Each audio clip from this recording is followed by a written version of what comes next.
धर्म, कर्म, विधि विधान और ज्योतिष की सटीक जानकारी पाने के लिए YouTube चैनल जीवन दर्पण को सब्सक्राइब करें और हाँ, अपडेट रहने के लिए बेल आइकन दबाना ना भूलें। करने चलते हैं, उस कार्य को करने का अधिकारी होना जरूरी होता है। उस कार्य को करने की काबिलियत हमारे आपके अंदर होना चाहिए।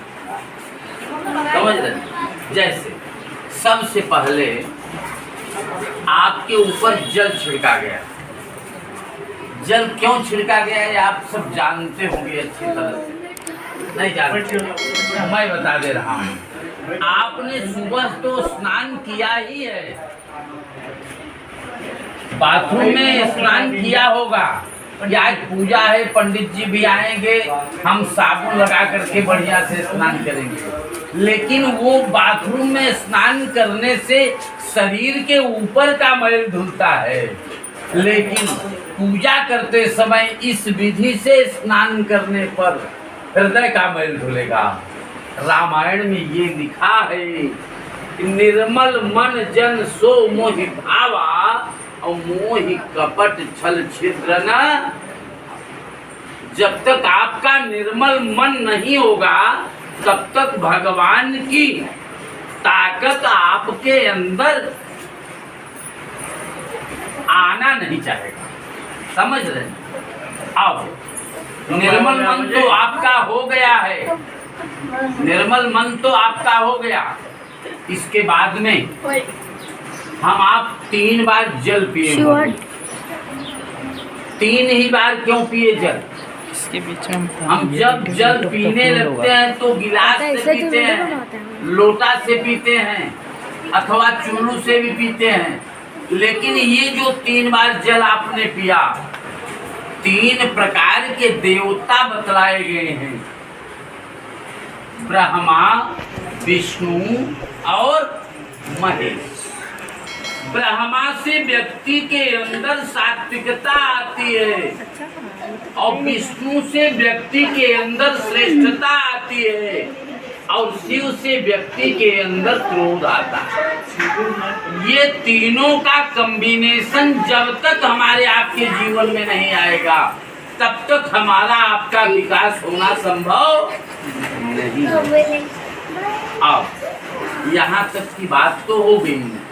अब आप भगवान की पूजा करने चल रहे हैं तो आपको अपना मूड बनाना होगा कि मैं भगवान की पूजा करने चल रहा।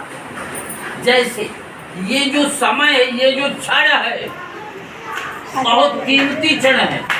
इस क्षण का अगर हम आप सही सदुपयोग कर लेंगे तो हमारे आपके जीवन में आमूल चूक परिवर्तन आएगा, इसमें कोई संदेह नहीं है।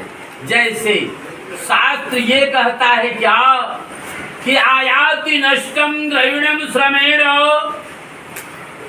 विद्या विनष्टाध्ययनेन भूयः स्वास्थ्यम विनष्टम बलभोजनेन नायाति नष्टः समयम कदापि। आज इस पूजा के निमित्त कुछ न कुछ आपका व्यय होगा, लेकिन जो भी व्यय होगा अधिक परिश्रम करेंगे, 1 दिन 2 दिन में इसकी भरपाई हो जाएगी। विद्या विनष्टाध्ययनेन भूयः, कोई बात याद नहीं आ रहा है, किताब देख लेंगे पुनः याद हो सकता है। स्वास्थ्यम विनष्टम बलभोजनेन, कोई व्यक्ति अस्वस्थ है, अच्छी दवा, अच्छा भोजन देंगे पुनः वह स्वस्थ हो सकता है। लेकिन नायाति नष्टः समयम कदापि, जो समय आज का अभी बीत जाएगा फिर जल्दी आने वाला नहीं है। इसलिए व्यक्ति को समय का सदुपयोग करना चाहिए। इसके बाद में जितने लोग हैं सब लोग अपने अंगूठे से ये स्थान का स्पर्श करेंगे। अपने अंगूठे से ये स्थान का स्पर्श करने से क्या होगा ना, आपके अंदर सारी भगवान की सकारात्मक ऊर्जा एंट्री करेगी। अब जैसे सारी सकारात्मक ऊर्जा जब आपके अंदर एंट्री करेगी तो जाएगा कहां से? जैसे आपको अगर सेब दिया गया कि बताओ ये खट्टा है कि मीठा है, तो कैसे बताएंगे? जब तक चखेंगे नहीं तब तक बता नहीं पाओगे, देखने से आप नहीं बता पाओगे ना। कोई सेंट दिया गया कि ये सुगंध कौन सा है, तो कैसे बताएंगे? जब तक सूंघेंगे नहीं तब तक बता नहीं पाएंगे। किसी की फोटो दी गई, किसकी फोटो है, तो कैसे बताएंगे? जब तक देखेंगे नहीं तब तक बता नहीं पाएंगे। किसी की आवाज दी गई कि कौन किसकी आवाज है, तो जब तक सुनेंगे नहीं तब तक बता। ये कितने पॉइंट हुए? कोई बता सकते हो कितने पॉइंट हुए? हाँ, 4 बता रहे हैं, 4 बता रहे हैं। अगर मैं 7 बताऊंगा तो मेरी बात आप मानेंगे कि नहीं मानेंगे? 7 को मैं सिद्ध कर दे रहा हूं, तब आप मेरी बात मान लोगे। मुख आपके पास एक है ना, नाक में 2 छिद्र है, एक छिद्र को बंद करेंगे तो भी बता सकते हो कि सुगंध कौन सा है। सही बात? दोनों से भी सूंघोगे तो भी बता सकते हो। आंख 2 है, एक आंख से भी देखोगे तो भी बता सकते हो कि किसकी फोटो है। कान 2 हैं, एक कान से सुनोगे तो भी बता सकते हो कि किसकी आवाज है। ये 7 पॉइंट हुए कि नहीं? 2, 2, 4, 2, 6 और 1 7। ये 7 पॉइंट भगवान निगलेक्ट कर देते हैं, रिजेक्ट कर देते हैं कि इस रास्ते से हम नहीं जाएंगे। अब क्यों नहीं जाएंगे? क्योंकि जुबान आपको दिया है भगवान का नाम लेने के लिए, लेकिन आपने अपने जीवन में कभी किसी को गाली बकी होगी, कभी किसी की निंदा की होगी, इसलिए भगवान इस रास्ते से एंट्री नहीं करते। नाक आपको दिया है सुगंध लेने के लिए, लेकिन आपने जीवन में दुर्गंध लिया होगा, इसलिए नाक के माध्यम से भगवान की ताकत एंट्री नहीं करेगी। और आंख दिया है भगवान ने आपको किसी देवता का दर्शन करने के लिए, भगवान का दर्शन करने के लिए, लेकिन आपने इन्हीं आंखों से किसी पर बुरी नजर डाली होगी, इसलिए आंख भी रिजेक्ट कर देते हैं भगवान। कान आपको दिया है कि भगवान की कथा का श्रवण करिए, लेकिन आपने किसी की निंदा सुनी होगी, इसलिए कान भी फेल कर दिए जाते हैं। लेकिन अगर हम पूजा में बैठे हैं, पूजा कर रहे हैं, तो पूजा का सारा बेनिफिट हमको जरूर मिले, इसके लिए क्या किए हैं जानते हैं? मस्तक में आपकी चंदन लगाया गया है, आपके 8वें पॉइंट को एक्टिवेट किया गया है।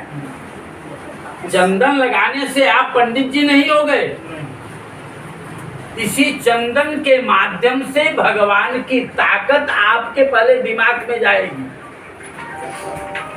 अगर आपके दिमाग में ये बात हो गई कि हमारी पूजा जो हो रही है इससे मेरा कल्याण होगा, तो निश्चित कल्याण होगा 110%, कोई दिक्कत नहीं। इसीलिए चंदन लगाया जाता है, क्योंकि चंदन लगाने से का फल क्या मिलता है जानते हैं? चंदनस्य महत् पुण्यम पवित्रम पापनाशनम आपदम हरते नित्यम लक्ष्मी तिष्ठति सर्वदा। चंदन लगाने से लक्ष्मी निश्चित हमारे आपके निवास करती हैं। और ब्राह्मण को तो प्रतिदिन चंदन लगाना चाहिए, केवल पूजा करते ही समय चंदन नहीं लगाना चाहिए, प्रतिदिन उन्हें चंदन लगाना चाहिए। चंदन लगाने से क्या लाभ मिलता है इसको आप समझ लेंगे। आओ, यह पवित्र श्रावण मास है, इस पवित्र श्रावण मास में यदि रुद्राभिषेक में एंट्री करने का समय मिल जाए, रुद्राभिषेक जहां हो रहा है वहां पर कुछ समय बैठने का जगह मिल जाए, तो हमारा आपका सौभाग्य बनता है। चूंकि रुद्राभिषेक श्रावण मास में करने से पुरुषार्थ चतुष्टय की प्राप्ति होती है। ये पुरुषार्थ चतुष्टय क्या है? जैसे 84 लाख योनियां बतलाई गई हैं। इन 84 लाख योनियों में सबसे अंतिम योनि मनुष्य योनि है। और जब व्यक्ति मनुष्य योनि में आता है तभी व्यक्ति के उद्देश्य निर्धारित हो जाते हैं। क्या? धर्मार्थ काम मोक्षाणाम यस्यै कोपि न विद्यते अजात गलस तमस्यैव तस्य जन्म निरर्थकम। जिस मनुष्य के जीवन में धर्म, अर्थ, काम और मोक्ष, कितने पॉइंट हुए? 4। ये 4 पॉइंट को प्राप्त करने की अभिलाषा न हो, उस मनुष्य का जीवन बकरी के तीसरे स्तन के समान व्यर्थ माना जाता है। अब बकरी की ही उपमा क्यों दिया? पुरुषों के पास भी तो स्तन होते हैं, महिलाओं के पास भी स्तन होते हैं, पशुओं के पास भी स्तन होते हैं, लेकिन बकरी की ही उपमा क्यों दिया? उससे दूध नहीं निकलता। जैसे बकरी के पास 3 स्तन होते हैं और सब लगाओ। बकरी के पास 3 स्तन होते हैं और वो बकरी, जैसे भैंस के पास 4 स्तन होते हैं, गाय के पास 4 स्तन होते हैं, सूअर के पास अनेक होते हैं, समझ रहे हैं? लेकिन बकरी की उपमा इसलिए दिया गया कि बकरी सिंगल बच्चा कभी नहीं देती। जानते होंगे आप लोग ना?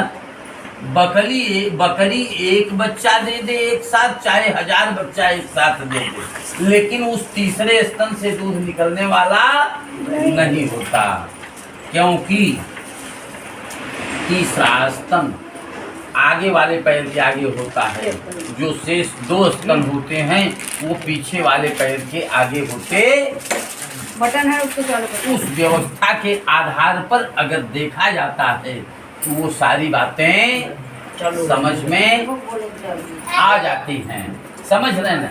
इसलिए धर्म पहले, सबसे पहले व्यक्ति को धर्म से जुड़ना चाहिए और धर्म से यदि व्यक्ति जुड़ता है तब जो धन पाता है वह प्यूरिफाई धन पाता है।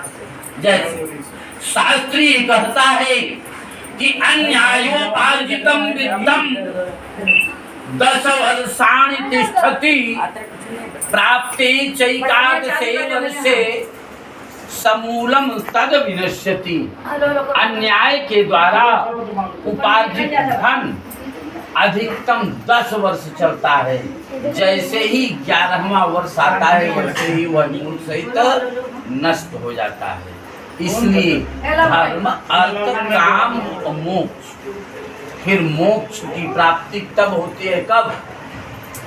जब बेटा लायक हो जाए। हेलो, जब बेटा लायक हो जाए।